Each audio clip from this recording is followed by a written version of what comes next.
Hi friends, welcome back to my channel. तो हमारा chapter चल रहा था आपका वैद्युत रसायन क्लास 12th का। तो आज हमारा टॉपिक है आपका मानक इलेक्ट्रोड, मानक हाइड्रोजन इलेक्ट्रोड के बारे में। तो इससे पहले वाली वीडियो अगर आपने नहीं देखी है तो पहले वो देखिए, उसके बाद ही आपको ये समझ में आएगा आगे को। तो वो वीडियो मैंने डिस्क्रिप्शन बॉक्स में डाल दी है, आप वहाँ जाके देख सकते हैं। तो आज का टॉपिक है हमारा मानक हाइड्रोजन इलेक्ट्रोड। तो इसके लिए मैं आपको पहले एक डायग्राम दिखाऊंगा, हम उससे समझेंगे, उसके बाद ही वीडियो को हम कंटिन्यू करेंगे। तो डायग्राम देखिए आप, यहाँ पे क्या होता है, हमने एक बीकर में हम क्या करते हैं, अब मानक हाइड्रोजन इलेक्ट्रोड बोला है, यानी जो भी आपका इलेक्ट्रोड होगा किसका बना होगा, आपका हाइड्रोजन का बना होगा। अब बट क्योंकि हाइड्रोजन गैस है तो उसका इलेक्ट्रोड बनना पॉसिबल नहीं है।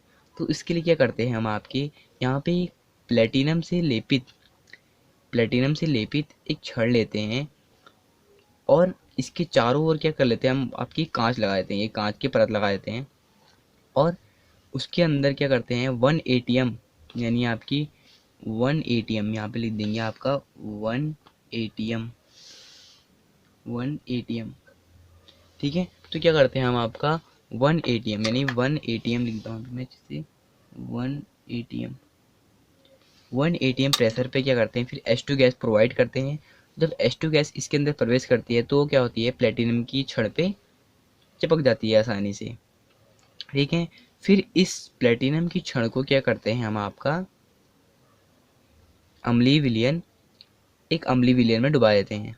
अम्लीय विलयन कुछ भी हो सकता है, आप कोई भी ले सकते हो, हमने यहाँ पे HCl का यूज़ करा है। ठीक है, और यहाँ पे क्या होता है आपका, इसको जब हम अम्लीय विलयन में डुबाते हैं तो बहुत सारी कंडीशन सामने आती है। तो यहाँ पे जो हाइड्रोजन होता है यह अपचयन का काम भी करता है और ऑक्सीकरण का काम भी करता है। तो किस तरह से करता है, आइए देखते हैं। और इस कंडीशन में हम मतलब मानक हाइड्रोजन इलेक्ट्रोड का यूज़ किस लिए हुआ उसके बारे में पूरी जानकारी मिलेगी आपको इस वीडियो में। तो देखते हैं कैसे होता है। ठीक है, तो क्या करते हैं, सबसे पहले हम, मैंने आपको वैसे थ्योरी बता दी है और वैसे आपकी परिभाषा में कैसे लिखेंगे उसके बारे में बात कर लेते हैं। तो मानक हाइड्रोजन इलेक्ट्रोड में इलेक्ट्रोड प्लेटिनम ब्लैक से लेपित प्लेटिनम होता है। ठीक है, मैंने बोला था आपको प्लेटिनम से लेपित होता है। इसके चारों ओर तरफ से कांच से घिरा होता है, या चारों तरफ से क्या हुआ है, कांच से घिरा हुआ है।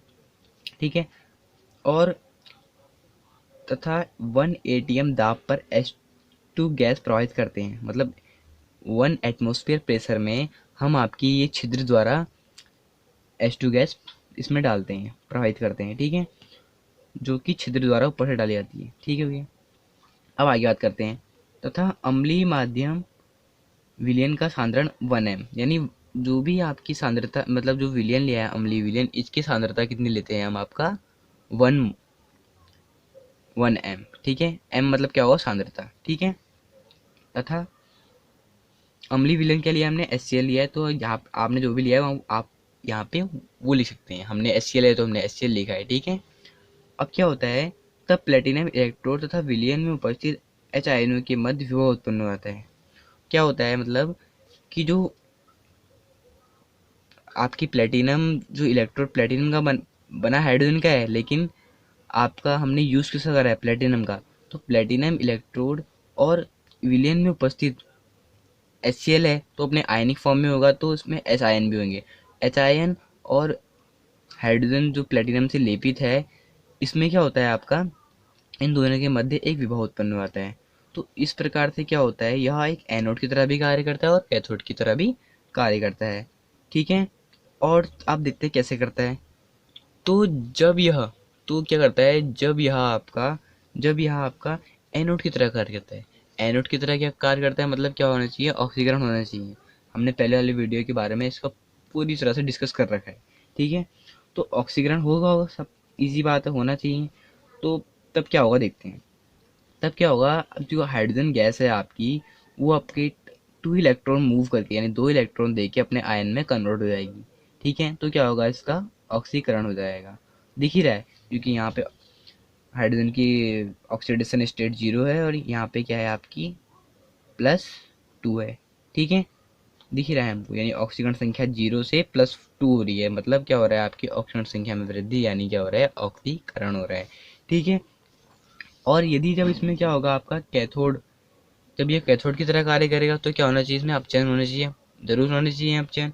तो देखते हैं कैसे होता है।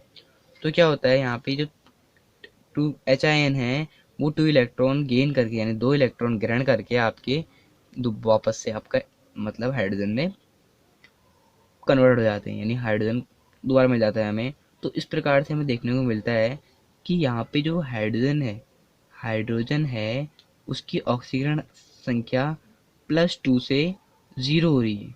तो मतलब क्या हो रहा है, ऑक्सीकरण संख्या कम हो रही है, इसका मतलब क्या हो रहा है, यहाँ पे अपचयन हो रहा है। तो इस तरह से क्या होता है, आपका मानक इलेक्ट्रोड विभव का पॉसिबल होता है। अब इसकी ज़रूरत क्यों पड़ी मानक हाइड्रोजन इलेक्ट्रोड की, उसके बारे में देखते हैं आगे क्यों ज़रूरत पड़ी इसकी।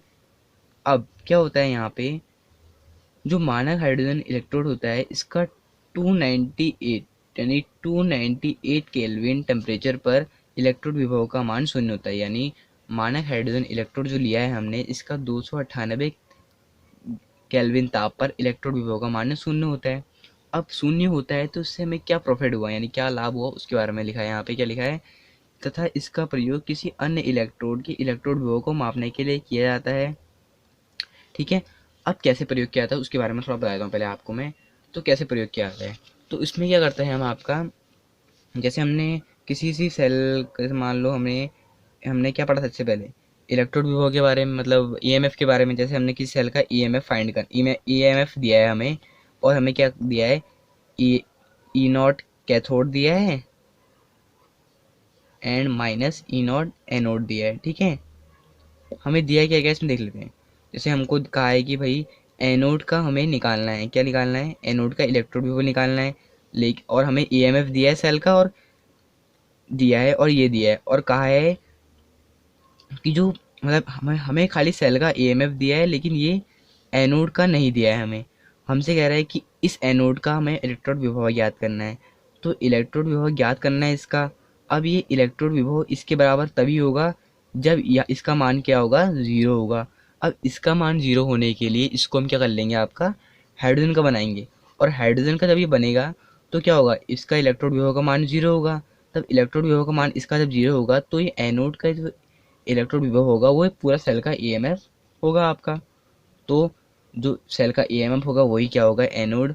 यानी जो भी हमने जिसका हमें ज्ञात करना है आपका इलेक्ट्रोड विभव, उसका हमें इलेक्ट्रोड विभव मिल जाएगा। लेकिन कंडीशन क्या है कि आपको उसके साथ हाइड्रोजन इलेक्ट्रोड जोड़ना पड़ेगा। तो कैसे, वही लिखा है इसके बारे में, आपको समझ में नहीं आएगा, इसलिए मैंने आपको अच्छे से पूरा डिस्कस करके बता दिया है। तो क्या करता है, इसका प्रयोग किसी अन्य इलेक्ट्रोड के इलेक्ट्रोड विभव को मापने के लिए किया जाता है, तथा इसे उसके साथ जोड़कर सेल का ईएमएफ ही उस अन्य इलेक्ट्रोड का इलेक्ट्रोड विभव होता है। तो बताया था मैंने आपको कैसे होगा करके, सब बता दिया, आपको पूरी जानकारी दे दी है। अब तो ये था आपका इलेक्ट्रोड, मानक हाइड्रोजन इलेक्ट्रोड। यानी मानक कंडीशन पे हो रहा है, यानी 298 केल्विन टेम्परेचर पे हो रहा है, यानी फिक्स कंडीशन पे हो रहा है, तो मानक कंडीशन पे हो रहा है। ठीक है फ्रेंड्स। तो फ्रेंड्स इसी इसी सब टॉपिक के साथ मैं इस वीडियो को यहीं पर ही समाप्त करते हैं, और आगे वीडियो में हम डिस्कस करेंगे, इस चैप्टर को कंटिन्यू करते हैं। तो friends, thank you to watch this video friends.